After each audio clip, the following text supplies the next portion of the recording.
Welcome back. Today in our Sunday Spotlight, if you've never been out to the town of Salisbury, out in the Litchfield Hills, to witness ski jumpers flying down the man-made runs and into the air, well, you need to see it. And you can very soon. In fact, the 99th annual Jump Fest is happening the first weekend in February. If you want to know the story of that ski jump, a new movie gives you just that. Here's a clip of just released film, The Jump.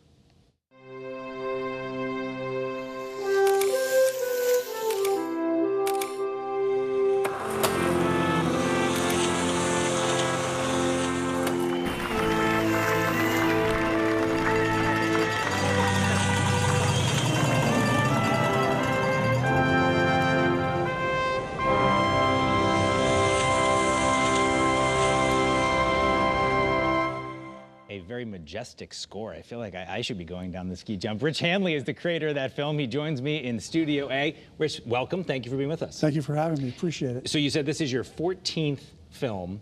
We're going to give people information. It's premiering tomorrow on CPTV if they want to check it out. And we should just introduce you by saying no one in the state of Connecticut has watched a Connecticut newscast that didn't have a producer, a writer, an anchor, a reporter, or somebody that you taught at Quinnipiac University. So if you've ever watched a TV news program in Connecticut, this man is a professor emeritus at Quinnipiac teaching journalism. And everybody who does this, probably someone had you for a teacher. They certainly did, and I'm so glad they're making my reputation. And all these viewers owe you a big debt of gratitude. Tell me about this project. How did you get on this? You said you've been working on it since 2012.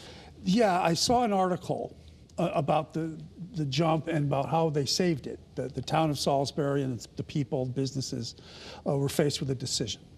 Should we continue it by building a new jump, or should we just end it right here? And that automatically is a dramatic moment. So I said, I think this is a story here, and I'm going to pursue it. I had heard of it peripherally in my life from being a Connecticut native. And so I just said, I'm going to go up there, I'm going to see what happened, how they did it, and how it all came together, and who the heroes were, in this story. It's really a small town story. It's a story about a small town getting together.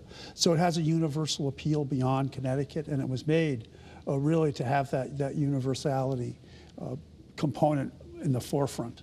Well, I've never set my own eyes on the ski jump, but my good friend, the great storyteller Dan Kane, went out there a lot and did stories. Scott Haney, I believe, went off some kind of mini jump out at the ski jump at one point. It's a Connecticut thing. It's a cool Connecticut thing, and is that part of what? It's not just Salisbury. It's not just that small town story. This is kind of a uniquely Litchfield Hills story, isn't it, Rich? This is absolutely a Litchfield Hills story, beginning with the immigration of Norwegians to that part of Connecticut. And I found that to be very intriguing. We had this population moving from Norway to the United States, and a particular cohort decided to move to the Salisbury area up in the Litchfield Hills, Norfolk, Canaan, and whatnot, which was unique. And they brought their Nordic sports tradition with them and introduced Nordic sports in the 1920s to this town. And it's been sustained ever since. The story you're talking about was in the 2007-8 when they decided they had to replace the jump, right? They were going to try to get some national event. Right, yeah. They had the old wooden jump out there. The trigger was that the U.S. Ski and Snowboard Association said, you want to ask Salisbury Winter Sports Association, do you want to host what was called then the Junior Olympics? And they said, yeah. So, okay, great, but you're going to need a new jump because you can't use that old wooden jump. So it would cost $750,000 to replace it. And so they had to raise that in a very short time, in basically a year. And so the story covers how they raised it, what the events were that led to them being able to get that kind of money real quick. And it turns out that it's really a story about the small town getting together, saying, hey, this is our identity. This goes beyond sports. This is a cultural event for us. And there was no thought of tourism or, oh yeah, we got to bring the tourists in. They said, no, this is who we are. We are ski jumping. And so we're going to maintain it here. And so the story revolves around that aspect, with one main character who played a key role in all of that. Well, I'm hoping that the main character is going to be Roy Sherwood, am I right? Because I'm going to ask you a question about that to set up this next clip. He's an Olympian. Yes. Who got his start on that old wooden jump and faced some pretty big challenges. And you interview him. He passed many years ago, but in your early work on this project, you have a long interview with him. Yes, we do. Roy is quite a character. He's quite a life story. High school dropout, just didn't like school. He liked to ski jump in Salisbury. Got a job with the town highway department, and just kept jumping got better and better at it. And the Cliff Notes version is he wins the championships in 54, was going to go to the Olympics in 56, but gets polio in the middle and has to convince him to let him go. That's the plot twist. All right, let's take a look because we have a clip. Yeah. The nurse came in and who are you anyway? And I said, I'm just Roy Short. Well, the newspapers are calling, want to know how you're in shape. And I said, well, I'm on the Olympic team. And I said, tell them I'm going to be on the Olympic team. I can move both my feet are moving. I'll be there.